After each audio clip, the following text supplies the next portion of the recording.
গণেশ পুজোকে কেন্দ্র করে শিলিগুড়ি পুর নিগমের 14 নম্বর ওয়ার্ডে দুই গোষ্ঠীর মধ্যে ব্যাপক উত্তেজনা ছড়ালো। Shiliguri Institute of Technology. Admission 2025-26.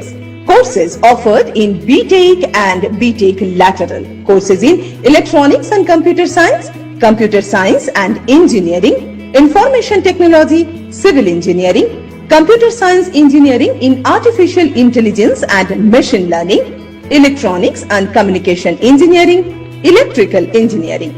The helpline number is 94345-27272, 74776-60427 and 74778-47452. তৃণমূলের মহিলা কাউন্সিলর তথা মেয়র পরিষদ শ্রাবণী দত্তের বিরুদ্ধে মদ্যপ অবস্থায় দলেরই একাংশের ওপর চড়াও হয়ে মারধরের অভিযোগ উঠেছে।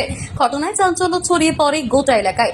ইতিমধ্যে সংঘর্ষের একটি ভিডিও সোশ্যাল মিডিয়ায় ভাইরাল হয়েছে। খবর পেয়ে মাঝরাতে ঘটনাস্থলে পৌঁছে পরিস্থিতি সামাল দেন শিলিগুড়ির মেয়র গৌতম দেব। ঘটনার বিচার না পেলে অনশনে বসার পাল্টা হুঁশিয়ারি দিয়েছেন কাউন্সিলর। স্থানীয় সূত্রে জানা গিয়েছে, ওয়ার্ডের মধ্যে মাত্র 100 মিটার দূরত্বে দুটি গণেশ পুজো হয়। একটি আয়োজন করে কাউন্সিলর শ্রাবণী দত্তের গোষ্ঠী এবং অপরটি যুব তৃণমূল টাউন 2 নম্বরের সভাপতি রাজু দাসের গোষ্ঠী। দীর্ঘদিন ধরে এই দুপক্ষের মধ্যে প্রভাব বিস্তার নিয়ে দ্বন্দ্ব চলছিল। এমনকি আগের বছরও একইভাবে পুজো ঘিরে অশান্তির ঘটনা ঘটেছিল। অভিযোগ, রবিবার দুটি পুজোর প্রতিমা বিসর্জনের দিন রাজু গোষ্ঠীর কয়েকজন যুবক এবং মহিলা রাজীব মোড় এলাকায় একটি রেস্তোরাঁয় খাওয়া দাওয়ায় ব্যস্ত ছিলেন। সে সময় কাউন্সিলর শ্রাবণী দত্ত এবং তার মেয়ে মোবাইলে ভিডিও করতে শুরু করলে তারা আপত্তি জানায়। এরপরে শ্রাবণী দত্ত লোকজন নিয়ে এসে চড়াও হন বলে অভিযোগ। মারধরের শিকার হন মিঠু বসাক, তমাল ধর এবং বোবাই বিশ্বাস। আমি এখানে লাস্ট 3 মাস ধরে দোকানটা ভাড়া নিয়ে দোকান করছি। আমার রাত অবধি দোকানদারি হয়, 1টা বাজে আমার দোকান বন্ধ হতে। তো ওনার বক্তব্য আমি নাকি এখানে ড্রাগস বিক্রি করি, আমাকে দোকান করতে দেওয়া হবে না এখানে। যদি আমি ড্রাগস বিক্রি করি তাহলে আমাদের পাড়ার লোকজন তো আমাকে নিশ্চয়ই প্রতিবাদ করতো তার এগেনস্টে। আর কাউন্সিলর যদি এই সব ব্যাপার জানে যে আমি ড্রাগস বিক্রি করি, তাহলে উনি আমাকে প্রতিবাদ করেননি কেন আগের থেকে? তো ওনার কালকে মদ্যপ অবস্থায় এসে এইসব ভুলভাল কথাবার্তা, মারধর, আমাদের গায়ে হাত দেয়, লাঠি চালায়। লাঠি ঠেকাতে গিয়ে আমার হাতে চোট আসে রীতিমতো। আরও আমাদের এক দাদাকে, এক ভাইকে, এক বৌদিকে অকথ্য ভাষায় গালিগালাজ, গায়ে হাত তোলা হয়েছে। এই ব্যাপার। কালকে আমরা গণেশ পুজোর ভাসান করে এসেছি এখানে 12টার দিকে আসার পর আমরা সব দাঁড়িয়েছিলাম এখানটায়। হঠাৎ করে কাউন্সিলর এখানে এসে গাড়ি থেকে নেমে ভিডিও করা শুরু করলো। আমরা খালি দাঁড়িয়েছিলাম এখানে, সবাই ছিল এখানে পাড়াতে, দেখতে পাচ্ছি উনি ভিডিও করছে। ভিডিও করে প্রথমে সোজা গেল, তারপরে এসে এই দাদাকে হট করে কথা বলতে গায়ে হাত দিয়ে দেয়। দেওয়ার পর আরেক দাদা আছে, ওনার গায়ে হাত দেয়।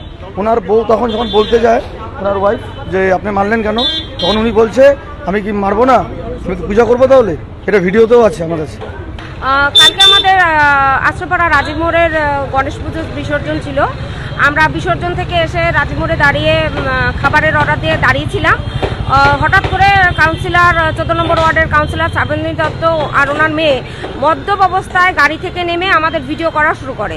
ভিডিও করার প্রোটেস্ট করাতে উনি এসে আমার হাজবেন্ড, আমি প্লাস আমার 2জন সাথী ছিল, আমাদের সাথে একসাথেই আমরা বন্ধু ছিলাম সব, তাদের উপর চড়া হয়। একজনের হাত ফুলে গেছে, একজনের এখানে কেটে গেছে। আমার সাথে আমার বাচ্চা ছিল, আমার হাজব্যান্ডকে মেরেছে, আমার উপর বাজে অ্যালিগেশন এনেছে যেটার কোনো উনি প্রুফ দিতে পারবেন না। সেটা আমি অন ক্যামেরা বলতে আমার নিজের লজ্জা লাগছে। উনি এরকম স্ল্যাং ল্যাঙ্গুয়েজ ইউজ করছেন, গালি গালাজ, লাথি, এগুলো তো দূরের কথা।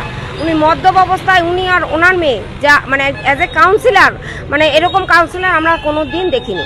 যদিও সমস্ত অভিযোগ উড়িয়ে দিয়েছেন কাউন্সিলর শ্রাবণী দত্ত।